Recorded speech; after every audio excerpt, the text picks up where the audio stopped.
Hello, Los Angeles. Max here on Sociologist Weekly with Sammy Jackson and Lily Hess. This week's topic is the sociological perspective. It is so lovely to have you both here with us today. Thank you, Max. It's lovely to be here. So, Sammy, about that sociological perspective, would you like to tell us a little bit about what that is? Yes, of course.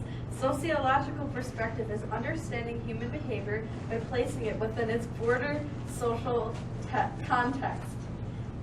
This means putting it into a group level, looking at how society acts as a whole and how it affects individuals, not looking at genes, biology, or instincts. That is very interesting, Sammy. Who knew I would be learning things today right along with our viewers? That is very exciting for all of us.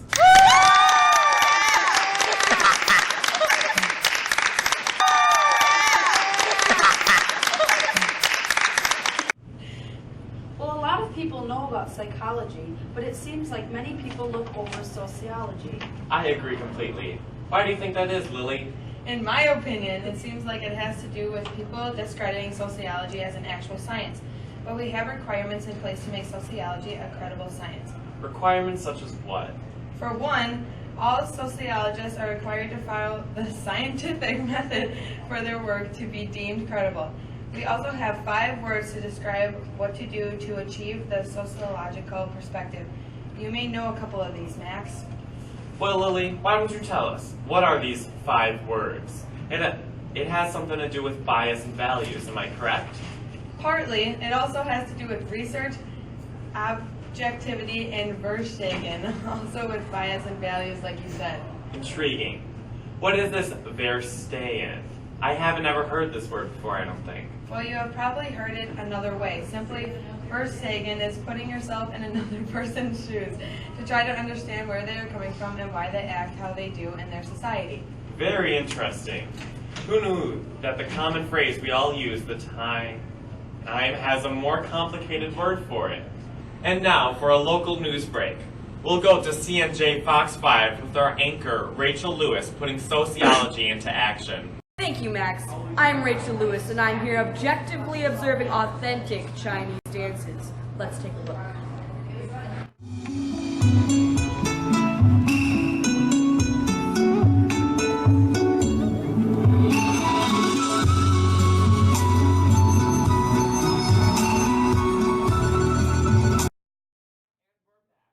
Sociologist Weekly. All these words that Lily has mentioned, like research, objectivity, bias, values, and Verstehen, they all go together, and you must do everything to achieve the ultimate goal of the sociological perspective. Yes, I think I am just beginning to understand. Now, from my notes I have here, it seems like research is very simple. Just asking questions you don't know the answers to, and observing people and interacting with them to try to find the answer to the question asked. Is this correct? Very much so. We call the research phase taking scientific observations of the social world, and we apply the scientific method to our research. Lily, what is the next thing needed to have a sociological perspective? That would be objectivity. Yes. Keeping your feelings separate from what you are researching. When researching tough topics such as human sacrifice, cannibalism, and child marriage, how do you manage to stay objective? Well, in order to stay objective, you have to shed your bias. Shedding your bias means to not apply your opinion to the culture you are studying. Naturally, everyone has a bias. It is just leaning to one side or the other. Now, Lily, I understand that when studying other cultures, you shouldn't apply your opinion to that culture. But if they start doing something that you don't agree with, should you go along with what they are doing, or what you would do in that situation? That's where your values come in. Your values lead to a bias.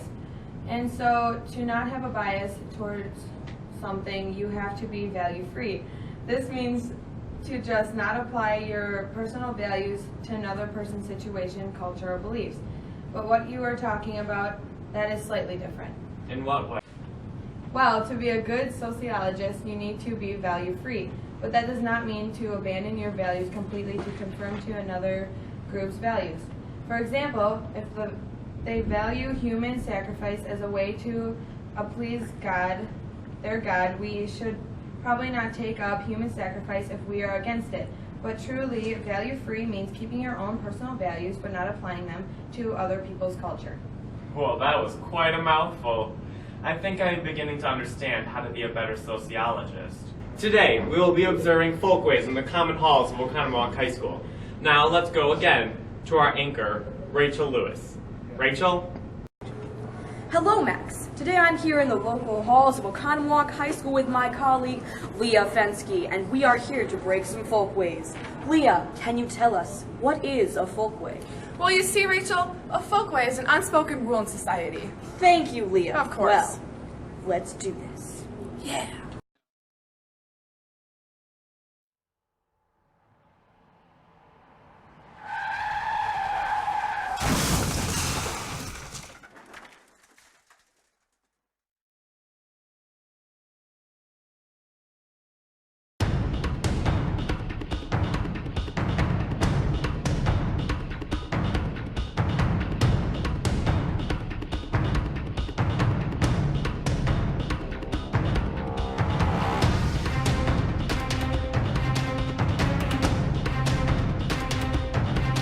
Welcome back to Sociologist Weekly, here with Sammy Jackson and Lily Hess. Let's get back to talking about the sociological perspective. Actually, let's touch back on Verstehen. To achieve Verstehen, we need to be value-free. We cannot walk in someone else's shoes with no judgment unless we don't apply our own values to their situation. Now that we have gone over this, I'm starting to see how these all connect with each other, like an intricate web. Stop me at any point if I'm wrong, but it seems like to achieve Verstehen, you need to be value-free and shed your bias. You also need to be objective through your research. Your values lead to your personal bias, and your research should always be objective. Wow, is that a lot to take in all at once? That's exactly right, Max. And yes, that is a lot to take in all at once. A good example of the sociological perspective would be from the TV show called Taboo. How so? Any input, Lily? Well, Taboo is a TV show that takes you on a visual field trip to different cultures around the world. So you can almost obtain a sociological perspective right from your living room. That seems like a great way to observe other cultures without having to spend money to travel, because we all know how expensive traveling can be. Now, tell me, why is the show called Taboo? What does taboo mean? Taboo is a norm, so strong that often brings revolution if violated. Say, a culture is another country's delicacy is dog soup. Now, in our country and society, that would be considered wrong and inhuman, because eating dog is very taboo to us, yet normal to other cultures. Okay, Lily, I think I'm beginning to understand a lot about the sociological perspective and sociology itself. Sammy, is there anything else you would like to add or inform our audience about? No, Max, I think that's it. Okay, well, I think that concludes tonight's topic. A big thank you to Sammy Jackson and Lily Hess for joining us tonight. Thank you so much for having us. Glad we could be here. All right, Los Angeles, we will see you next week on Sociologist Weekly. Have a great night, everybody.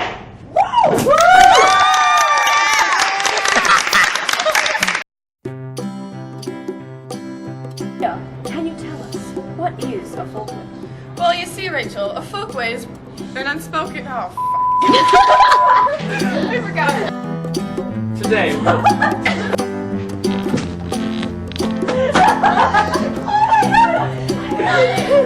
I'm gonna tinkle. I'm not kidding, guys. This is unfunny. I'm gonna be my man. we'll go to CNJ Fox 5 with our anchor Rachel Lewis putting sociology into action. You said ankle. I will pick up your papers for you. Welcome back! That's what we call my dog. Welcome. Willkommen!